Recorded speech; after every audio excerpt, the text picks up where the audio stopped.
철판도 예언대로 시진핑은 죽고 중국은 망하게 될까? 철판도는 2017년 알려지기 시작했다. 예언이 철판의 못을 박듯 딱딱 들어맞기 때문에 그런 이름이 붙었다 한다. 이 철판도가 더욱 화제가 된 것은 철판도의 마지막 장 그림 때문이다. 네 마리의 검은 새는 날고 있는데 한 마리 흰 깃털의 새는 산에 부딪혀 추락한다. 여기서 백발과 우위를 더하면 습시이 된다. 이는 시진핑의 시자로도 사용된다.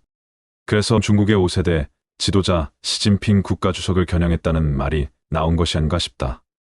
이 철판도를 해석하는 많은 이들이 시진핑이 사면임을 추진하면 죽을지도 모른다는 예언들이 떠돌았으나 시진핑은 여전히 건장하게 군림하고 있는 것을 보면 아직은 때가 아니라는 해석이 지배적이다.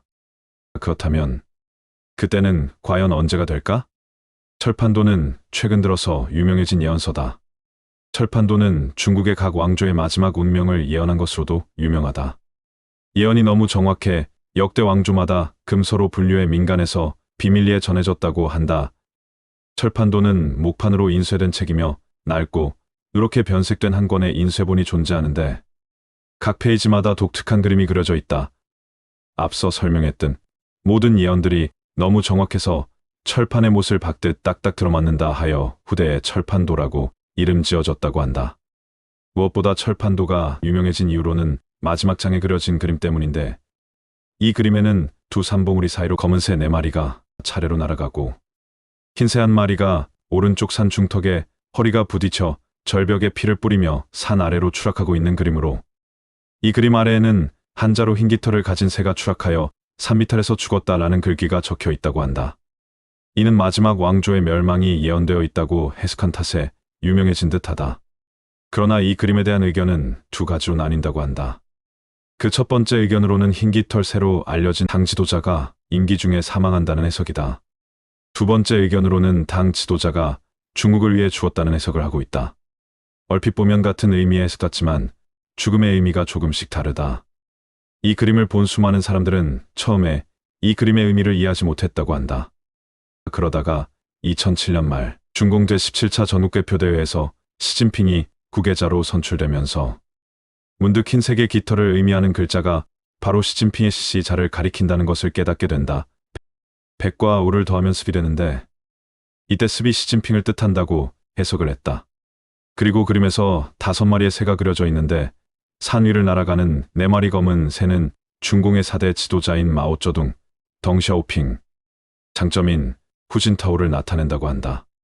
그래서 머리가 절벽에 부딪히는 흰 새를 중공의 마지막 지도자인 시진핑을 의미한다는 해석이 지배적이다.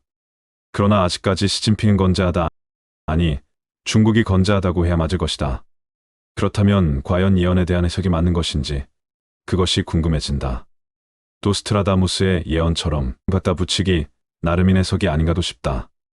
시진핑이 임기 중에 병이나 사고로 죽지 않는 한 그리 쉽게 죽을 것 같지는 않기 때문이다. 전염병이나 홍수 내지는 지진 등으로 중국이 망한다고 한 지가 언제였던가 기억조차 가물거릴 뿐이다. 몇 년 전 저장성 타이저우의 하늘에서 흰 깃털이 눈처럼 내렸다고 한다. 흰 깃털이 하늘에서 눈처럼 떨어지는 것을 본 수많은 사람들은 철판도를 떠올렸으며 곧 흰새가 절벽에서 피를 토하며 떨어져 죽는다는 철판도의 글귀처럼 시진핑이 죽고 중공도 망할 것이라며 두려움에 떨었다고 한다. 이 철판도와 맥을 같이 하는 또 다른 예언이 있어 짧게 소개하겠다. 2002년 6월 구이저우에서 2억 7천만 년 전에 장자석이 발견되었다. 500년 전 갈라진 거대한 바위 단면에 놀랍게도 가지런히 큰 글씨로 중국 공산당망이란 6글자가 나타난 것이다. 물론 사람이 인위적으로 글을 새긴 흔적은 아무리 찾아보아도 찾을 수 없다고 한다. 하지만 그렇다고 진짜 하늘이 절벽에다 저렇게 붓글씨 쓰듯 썼을까? 그것은 아니라는 생각이 든다. 분명 누군가 조작했을 것으로 본다.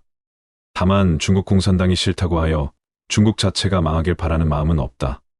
비록 중국이라는 나라 자체가 워낙 커다란 민족이다 보니 이런저런 사람들이 존재할 테고 살아온 환경 탓에 마와 생각이 다를 수는 있겠으나 그럼에도 누구나 생명은 소중하기에 그들의 죽음을 바라지는 않는다. 분명 사회주의 체제인 중국이라는 나라가 좀 더 세계의 흐름에 발맞춰 함께 더불어 잘 살아갔으면 좋겠다는 생각을 해보며 이만 영상을 마치도록 하겠다.